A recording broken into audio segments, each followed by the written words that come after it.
Troisième tableau. Retour au palais de Jupiter. Jupiter et Cupidon, ayant repris leur véritable corps et costume, rentrent au palais sur la pointe des pieds, par une porte dérobée. Cupidon prend congé de Jupiter. « Au revoir, quelle bonne escapade !» Il se félicite. « Qu'il était mutine, cette petite gitane, on y retournera !» Jupiter se glisse en catimini le long des tentures jusqu'au lit conjugal. Junon paraît endormie. Apparence. Elle ne dort pas du tout. Elle veille d'un œil. Elle a parfaitement surpris le manège des deux compères, leur rentrée sournoise. « Ah, mais l'eusse-tu cru ?» Junon d'un bond se redresse, la voilà debout. Quelle colère, quelle scène! Elle exige des explications. Illico! D'où sors-tu encore? D'où reviens-tu, vieux galapia, vieux juponnier? Jupiter, d'abord interdit par la violence de l'attaque, se ressaisit vite et se rebiffe joliment. Il prend tout l'Olympe à témoin que sa femme l'assomme avec des scènes perpétuelles. Vraiment, la mesure est comble. Pendant qu'elle s'enflamme, vitupère, il arpente la chambre à grands pas. Il lui coupe ses tirades furieuses avec de brusques coups de tonnerre. Il tripote nerveusement ses foudres, toujours le gros paquet en main, d'une main dans l'autre. Il lui coupe tout le temps la parole, accroissant encore sa rage. Quel mufle, quel porc de mari! Junon doit s'avouer battu. Le tonnerre n'arrête plus de gronder. Il se recouche dans les larmes et les sanglots. Elle s'affale dans les fourrures. Jupiter, tout à sa colère, sacre, jure, tape des pieds, tonne, lance ses foudres une formidable scène de ménage. Ils en sont à leur 4000e année de ménage. Ce tapage des pieds de colère coïncide, se joint bientôt au martèlement des pieds sur le sol d'une armée qui s'avance. La voici. La rumeur enfle vers la porte du palais, puis au seuil de la chambre. Une délégation de guerriers demande à être reçue immédiatement par Jupiter. Junon repique une crise de terrible colère. Comment? Quelle arrogance à cette heure-ci! Déranger les dieux! Tu vas les recevoir, Jupiter! Tu es fou! Mais déjà, les guerriers forcent la porte. Ils font irruption dans la chambre au son d'une musique martelée, guerrière. Ils dansent lourdement, terriblement sur cette musique de tambour et de cuivre. Voici Achille, Ajax, Ulysse, précédés par le dieu de la guerre lui-même, Mars.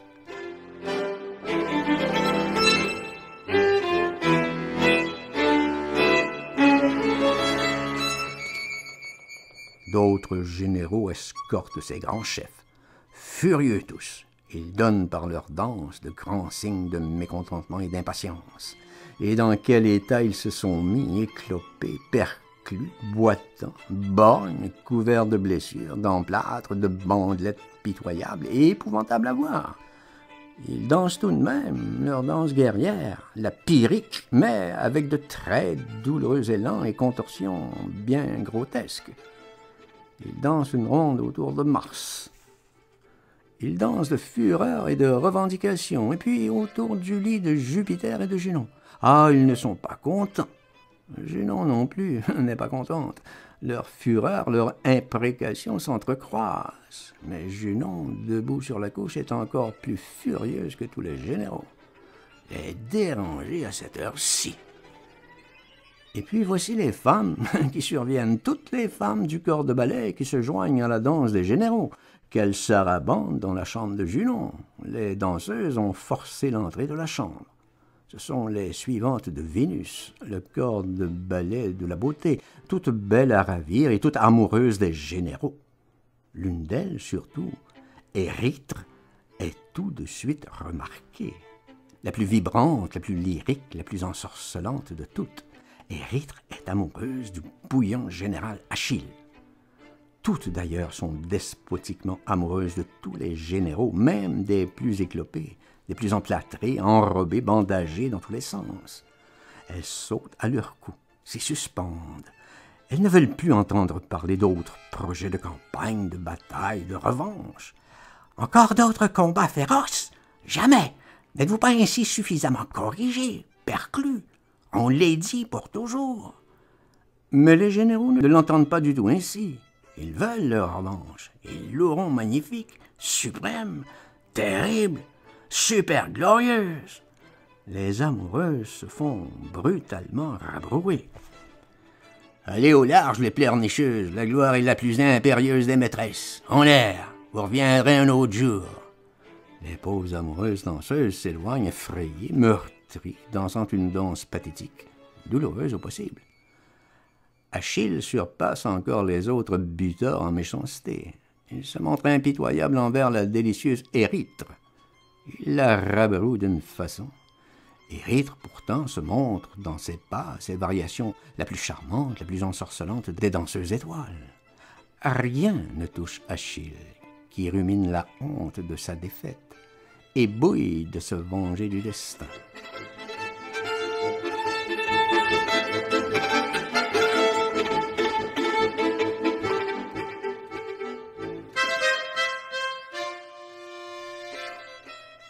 Avant de penser aux joies, aux torpeurs de la paix et de l'amour, foi d'Olympe, que coulent sous nos pas d'abord les flots, les fleuves du sang de nos ennemis. Notre revanche est sacrée. Aux armes éclopées de l'Olympe, les armées divines viennent de prendre une de ces roustées d'envergure, à ternir au moins 20 siècles de victoires ininterrompues. Tout cela doit se réparer. Du sang, du sang. Tels sont les propos d'Achille. Il toise les pauvres amoureuses, défaitistes, traîtresses. Il les appelle. Revanche sacrée. Tous les généraux sont d'accord. Nous voulons boire du sang d'ennemis. Nous n'avons que faire de vos baisers. Vengeance! Revanche! Ces pauvres danseuses n'abandonnent pas cependant tout espoir et elles continuent à danser autour de leurs généraux impassibles. Elles tendent leurs beaux bras vers eux, leurs bras de grâce et de tendresse, leurs bras amoureux. Tout ceci tout à fait en vain. Elles ne rencontrent que sarcasme et colère. Quelle pitié! Ces hommes n'ont que combat en tête. Achille brandit justement sous le nez de Mars ses armes tordues, tortillées, ébréchées, casque, bouclier, javelot. Et quel véhément reproche! Est-ce là un armement moderne? Tous les généraux, et Ulysse et Ajax, imitent Achille. Mars est bientôt tout entouré d'une ronde de ses propres généraux furieux et revendicateurs. Quincaillerie grotesque! Est-ce avec de telles babioles que l'on peut espérer vaincre les légions cyclopéennes? Quelle colère chez ces vaillants! Ils l'accusent, Mars, de trahison. Cette idée de trahison leur fait faire des bonds de 4, 5 et jusqu'à 8 mètres.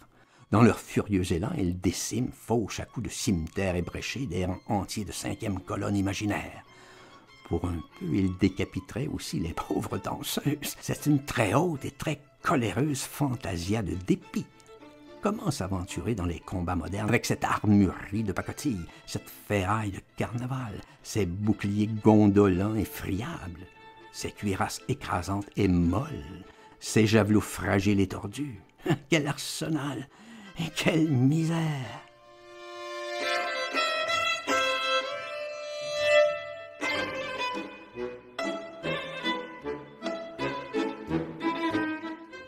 Mars, au beau milieu de la ronde, ainsi sur la sellette, n'emmène pas large. Jupiter non plus.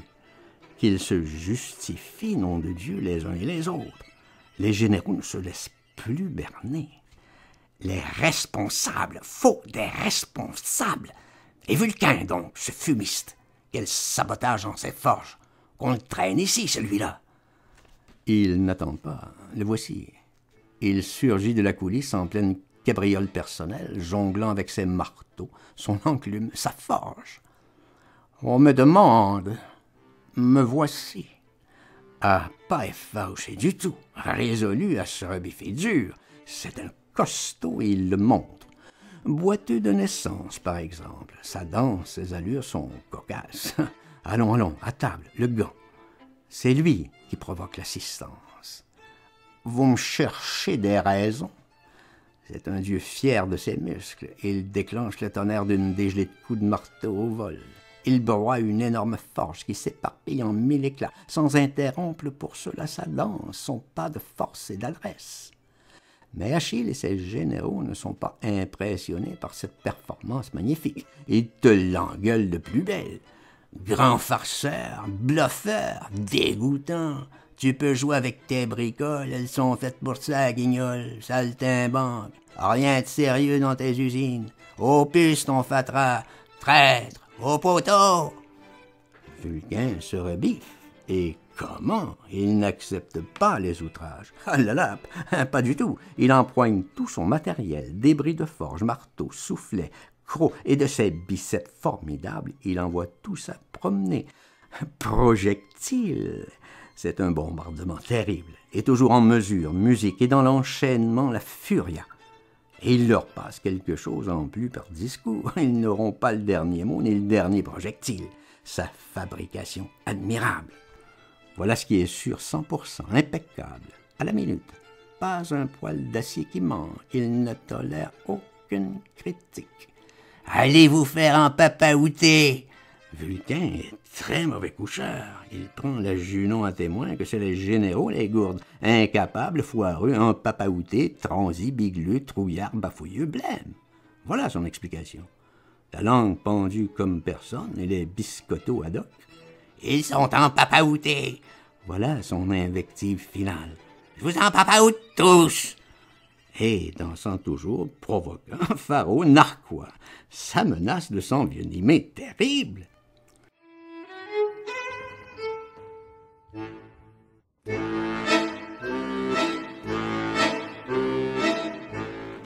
Il est temps que Mars revienne, et ce scandale en plein Olympe. Dans la chambre du maître des dieux, Mars se jette entre les parties. Il ordonne le calme, qu'on l'écoute. Selon lui, le drame est ailleurs. Si les combats ont mal tourné, les Olympes ont pris la pile, c'est qu'Achille fut parfois trop bouillant, brouillon aussi, folle, impulsif. Il fallait agir par ruse. La tactique d'abord. Achille n'est pas assez tactique. Mais lui est certain de son fait. Il en remonte aux généraux. Voilà ce qu'il aurait fallu. Agir d'abord sur les nerfs, démoraliser les ennemis, les abattre par la panique. Horrifier d'abord, horrifier. Apportez-moi les masques horribles. Voici ces masques, on les apporte. Mars va démontrer sa tactique. 1, 2, 3 masques terrifiants. Il va montrer aux généraux comment on répand la terreur, comment on sème la panique avant même d'aborder l'ennemi. Il se coiffe d'une terrible grimace, quelque chose d'encore jamais vu. Il se met en transe, gesticule, transpire beaucoup, il se donne un boulot énorme. C'est la grande danse épouvantail. Mais les généraux n'ont point peur. Ils trouvent Mars assez ridicule, c'est tout. Les femmes s'enfuient d'épouvante, surtout par coquetterie. Les généraux rigolent franchement. Quel comique tout de même ce Mars, quel grand enfant, quel sacré Gugus. Ah, nous sommes vraiment bien lotis avec un dieu de la guerre pareil. Le Vulcain boiteux, plus narquois encore que les autres, n'arrête pas de jouer avec sa forge, il l'envoie partout, jongle avec, gêne tout le monde, il veut faire rigoler Junon, il mesure ses tours de biceps, il les fait tâter à Junon, il se conduit vraiment très mal, pas sur table, surtout comme ça, dans la belle chambre. Il n'arrête pas ses facéties. Les généraux aussi s'en donnent. Ils brocardent Mars de leur sarcasme. Ah, le sacré saltimbanque, qu'il aille donc lui-même à la guerre au lieu d'en parler toujours. Il ne les a jamais rencontrés, les nouveaux ennemis. Que sait-il de la guerre nouvelle? Ah, le sale discoureur bulleux, qu'à lui montrer un petit peu ce que c'est. Il n'a jamais vu un cyclope, l'armement joujou. Si c'est avec des mots que ça se bluffe. Ah, le sale matamorque crétin. Allez, qu'ils commandent tous ensemble. Qu'on amène ici le cyclope, qu'il nous montre un peu sa terreur, la façon que ça joue. Les soldats se précipitent, ils bondissent vers la coulisse, en quête du cyclope. Tout ça, dansé, bien entendu. Voilà le cyclope demandé. C'est le seul qu'il possède captif. Le seul tombé prisonnier aux mains des Olympes. Encore arrive-t-il dans une cage et fait fort enchaîné de partout. Vraiment, ce monstre est le plus hideux qui se puisse concevoir. Il est difficile de le regarder sans frémir. On n'a jamais vu au monde une créature aussi répugnante, coléreuse, menaçante, folle d'une perpétuelle rage. À sa vue, toute l'assistance donne des signes d'horreur. Même Jupiter se passe la main devant les yeux. Il a peine à croire. Cet animal d'Apocalypse, mi-homme, mi-bête, est bâti en forme d'énormes sauriens, carapacés de pointes, de crocs, de dents de scie. La tête seule est humaine, sans cesse furieuse et grimaçante. Les parties du corps qui ne sont point carapacées sont touffues de longs poils jaunes. Ainsi le ventre, les jambes. Ses mains se terminent en longues griffes, ses pieds en sorte de marteaux énormes que le monstre frappe sans cesse l'un contre l'autre avec grand bruit, en musique. De sa bouche, sorte de ventouse garnie de crocs, jaillit rythmiquement une très longue langue visqueuse, prenante, écarlate. Cette langue jaillit très loin, telle celle des caméléons, mais 100 fois plus longue. À ce moment, on force le monstre à sortir de sa cage. Il se défend, il secoue les barreaux, grogne, rugit. Il fait ainsi un bruit de sirène, enfin, par coups de pique par plus de 20 soldats tirant sur des chaînes, il est forcé d'obéir. Le voici sur la scène, toujours étroitement enchaîné, entravé. Tel quel, cependant, il danse. Chargé de ferrure, le monstre fait ainsi le tour du lit de Junon, reniflant, grognant, les yeux injectés de sang, son dard partout chatouilleur, farfouilleur. Oh, la hideuse plaisanterie! Quel scandale, quel sacrilège! Vraiment, ce monstre est trop laid. Personne n'avait pensé qu'il fût aussi horrible et si menaçant aussi.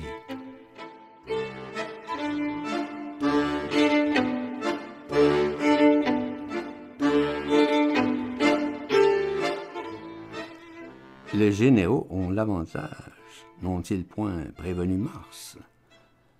Regardez-moi ce fantassin.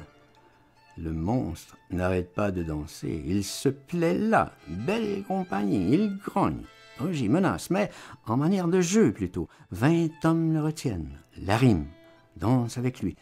Allons, Mars, et cette tactique, cette tragédie d'épouvante. Il faut que Mars s'exécute, qu'il démontre, et séance tenante, la valeur de ses afficiaux. On veut le voir. Mars est moins sûr de lui que tout à l'heure. Tout de même, il ne peut pas se dédire. Le voici harnaché superbe et le masque en tête. Vraiment terrifiant pour tout le monde, sauf pour le Cyclope. Le voyant ainsi arriver dansant la Pyrrhique, le Cyclope est pris d'un fou rire. Il s'en tape le cul par terre de folle rigolade.